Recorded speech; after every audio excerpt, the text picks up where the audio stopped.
Hey guys, so today we're going to talk about Facebook and a bit about what it can do for your business in terms of making fans and promoting what you got going on. But to start out, we're going to talk a little bit about the history of Facebook and where it came from. Mark Zuckerberg was very intelligent and had programming skills when he was young, and he worked in his dad's dentist office to create an application that he could talk with his administrative assistant, his receptionist.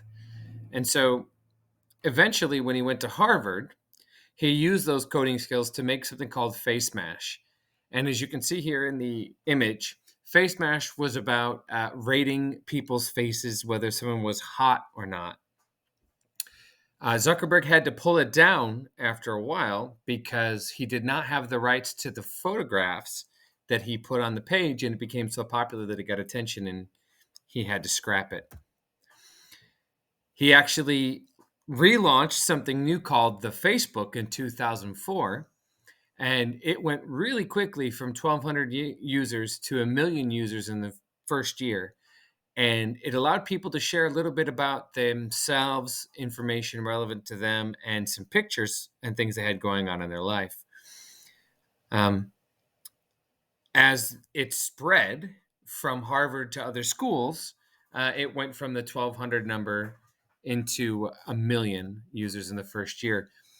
Eventually, it became so popular that these two guys named the Winklevoss twins sued Mark Zuckerberg because they felt like he stole an idea from them called Connect You, which was about connecting university students together.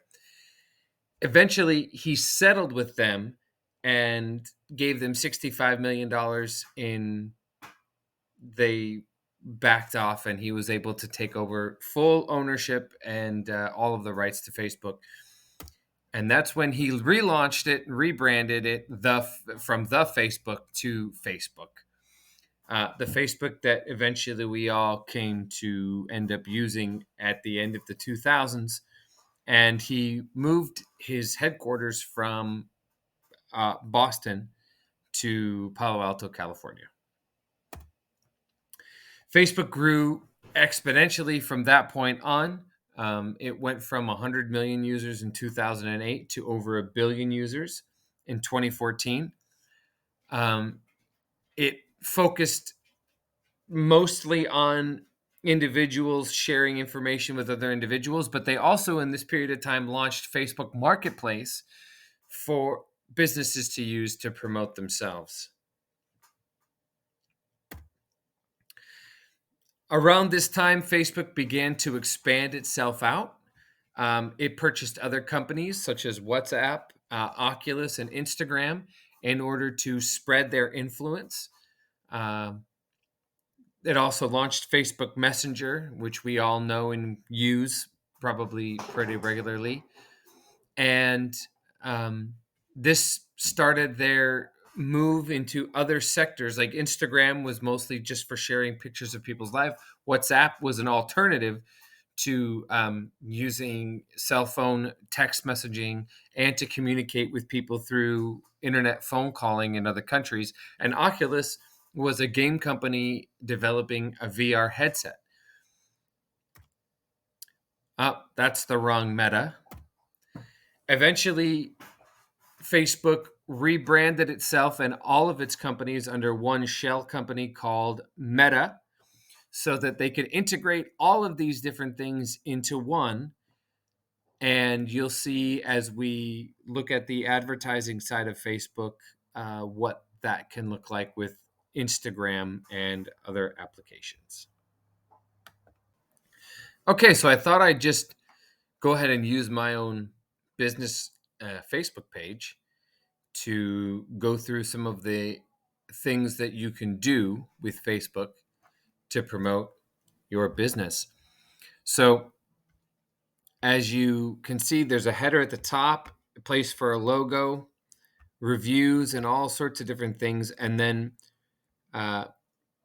you can engage with the people who have liked your Facebook page by making these posts. And over here, I have a post that talks about how we have now started to use DoorDash. And DoorDash integration is something that's it has its pros and cons. I think I've talked about that in some of my posts. But as you can see here, I've put a nice photograph that I've made pretty visibly appealing with some filters and that shows what we're offering and how we're offering it with a little bit of a blurb on what we're talking about. So, in order to push this out to people who use Facebook and who are fans of my page, I come down here to this boost.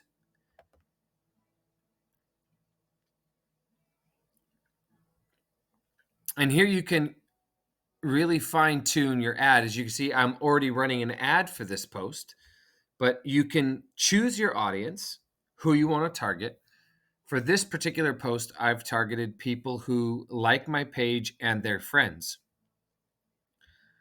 Then you select the amount of time you want to run the post. So if you wanted to run it on a weekend or a holiday or on a specific date, you could do that. And then you choose the amount of money you want to spend to boost the post. I find the amount of money that Facebook charges to run these ads is extraordinarily reasonable, especially when you see the amount of people who you can target. So let's take this down to 2 days. Say it was over a weekend. You're going to hit 640 to 1,800 people for $35 to run a radio ad, and I've run them.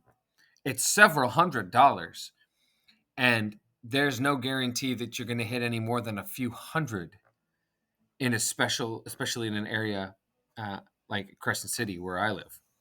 So I find that extraordinarily reasonable. As you run the ad, you can, let's see if I got it down here.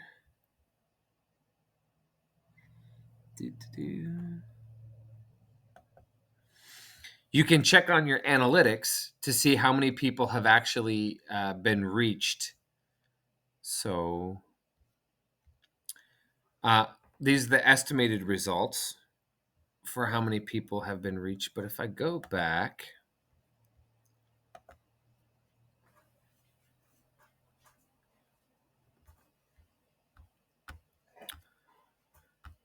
here we go. So I've reached 1,430 people and I've had 186 engagements today. Now, something to be aware of when you're running Facebook ads is that just because you publish one and you choose to promote it, it doesn't begin running right away. It takes several hours for them to review the ad and then to actually start running it. For example, you can see up here it says that I published this 9 hours ago at 12:04 p.m. My boosted ad didn't even start running until about an hour ago. You can actually tell the difference. 1,430 is my total reach, 1,430 is my organic reach, and your paid reach is 0. This would be where it would show who I have reached by having paid to boost my post. Up here, we can see that one person has not wanted to see my advertisement. This is probably somebody who has had a bad experience. I can't tell who that is, but just in 8 hours of no publicity, just an organic, gotten 1,430 people. 7 people clicked on it to read it. 7 people clicked on the link that I shared, which is DoorDash. 117 clicked on it to read it. 69 likes, comments, shares, and 108 other clicks, which means they looked around my Facebook page. We can actually look at some other details on the post in the Creator Studio. Can say how many of these were, like 63 reactions, 4 likes were on shares that people made. 45 were on my post. 8 loves on my post. 5 comments on my post. All of those really intricate analytics. These are some other businesses that I have. Breeding golden retriever puppies, and over in the creator studio, you can work on posts to be published down the line, so you can stagger them up. You can schedule them to be released. Let's take a look at an older post that I ran a boost on and see what we got here. A great example of, here we go. So this is a great post, and this is a good example of what Kirpin talks about making fans. This was us last summer when we launched a new line of gear. Now, instead of just promoting our sweatshirts and our clothing that we wanted to sell, I had an idea to bring in gear from other people's businesses and have a day where we see, look, this is cool. Take a moment to show you. This is my golden retriever breeding business. So a customer who's buying a puppy from us just posted on one of our posts for our golden retrievers. Facebook offers a very unique way to communicate with customers in real time who want to communicate with a restaurant. Usually they want to communicate a complaint or a question. I'm sure that this one has something to do with how cute they are. But let's see. Yeah. Oh my goodness. So she's looking at this picture of some of the dogs. So, I mean, here you can see how accessible you become to your customers. Anyway, let's take a look at that last photograph for a second and the boost that I ran on it. It says boost again, but let's take a look at the analytics. So 4,684 people reached, 386 likes, comments, 159 those. 3 hide all posts. I don't know who would want to do that since it was just a very positive post. But look at organic impressions, paid impressions, and this is where you can see what my money got me. From 4,684 total, 3,948 of those was organic. 1,464 was paid. So I got more through organic spread than I got through actual pay. So really quick, another thing Kirpin says is to deal with your negative things that you're dealing with. And here's an example of somebody who had a problem. They reached out, and I was not able to fix it for them because they ordered through DoorDash. But I was able to communicate with them about what had taken place. Other people, what kind of food do you serve? Oops, sorry, I didn't mean to hit that. We already love your food. Someone made a mistake. Can I see a menu? I didn't answer this. I hate this question because our menu is on our Facebook page. If you just, and I could show that. If you just look around, you can find it. So Facebook allows you to add your photographs. And so companies will reach out to you and tell you you're not allowed to put a menu online unless you go through them. there is a technical truth to what they're saying, but you can create an image and then put it on your Facebook page. But where do I?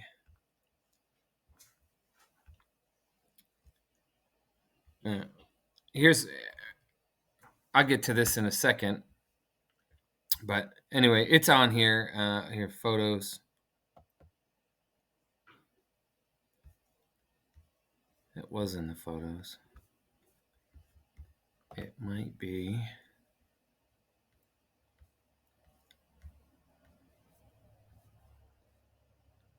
Did Facebook pull it down?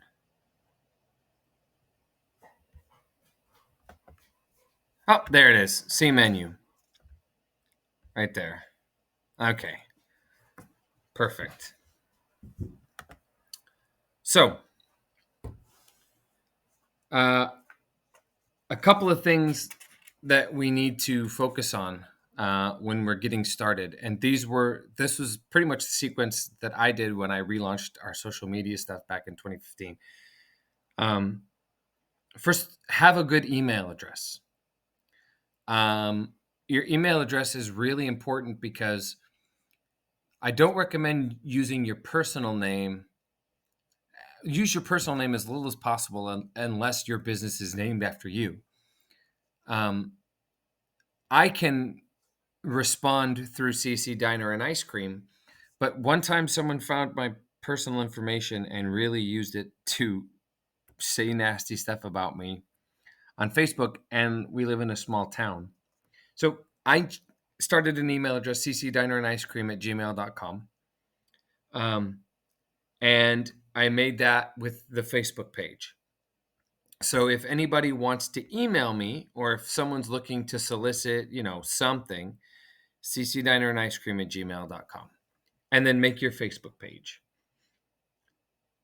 After that, make sure to go through all of the other business apps that people use. For a restaurant, it would be like Yelp. And in addition, there's Google Business, which I have a tab open to show. That's Meta. Here it is. Google Business Profile Manager. You have to claim your businesses on these platforms. And you'll see that people are already posting things about you. They're already leaving reviews. They're already posting images, even if you haven't claimed your site yet. So there's people out there saying things about you, doing things, and you don't even know, or you have zero control or ability to respond. And just like in Facebook, customers are leaving reviews and comments online on these other platforms. Like this one was today. It was a 1-star review. I say everything's usually 5 or 1, and you see as we go through, everybody who leaves a bad thing, I try to, and look, never answer the phone. Don't have the same menu for DoorDash.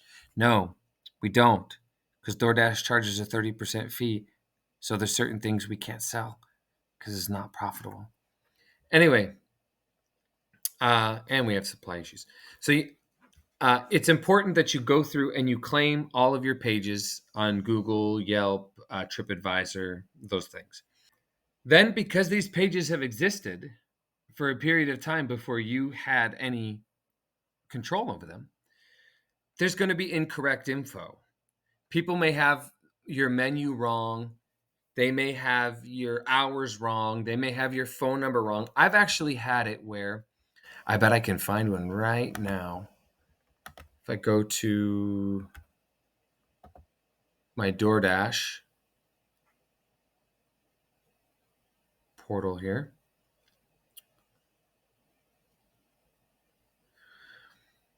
somebody, and DoorDash is really bad about this, they will actually post the wrong information.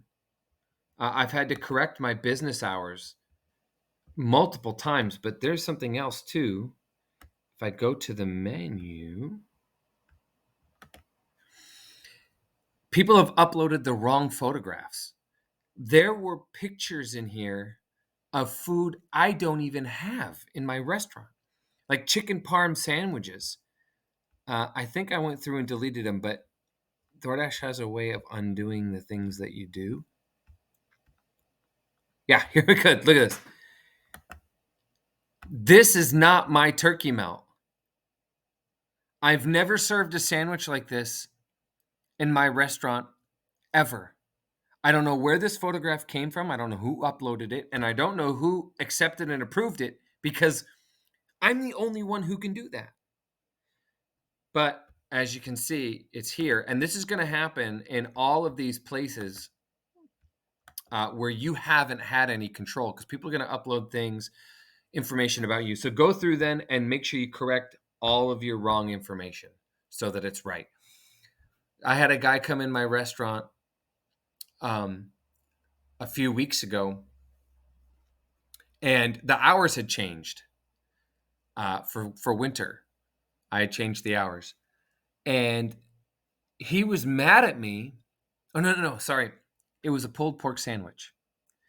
Somewhere in some old app, it still said that we had a pulled pork sandwich, and I discontinued it like 3 years ago. This guy had found this obscure app, and I don't even know which one it was. I wasn't able to figure it out. And it still said we had a pulled pork sandwich. I told him when he ordered it, I'm like, hey, sorry, man, we discontinued the pulled pork sandwich. And he was like, yeah, but it says online, though, that you got it. And I was like, I'm sorry, dude, we don't have it anymore. I had to discontinue it, but it was really good. And he was upset with me because we didn't have the pulled pork sandwich anymore. And it had said somewhere online that he read that we still had it. So it's really important to make sure that your information is up to date online to avoid complications with customers. All right. So next would be to schedule your posts to make sure that you are posting regularly. And Meta Business Suite, which is the new umbrella for all of Facebook and Instagram and Messenger, will help you plan to make your posts if you're not good about it. And I am not good about it. I'm not. So that you can get them published and you can keep them coming. And finally, once you do have everything in place and you're posting regularly, make sure you engage with those negative comments. And, Kirpin says to do that. And it's one of the best things I think he has to say about dealing in social media and online, because they're going to come. And not only is it important to address the individual, because they didn't talk to you while they were in your business. They waited and they left and they did it online. So it's not only important to re-engage them, because maybe you can win them back, but somebody else out there is going to read that review, and you answering them will get a chance to show that you have a good perspective, that you address issues that need to be addressed, and maybe give a little bit of a defense for what might have happened. That's how a business can use Facebook and the Meta umbrella for promoting what they do, and the metrics and all that stuff.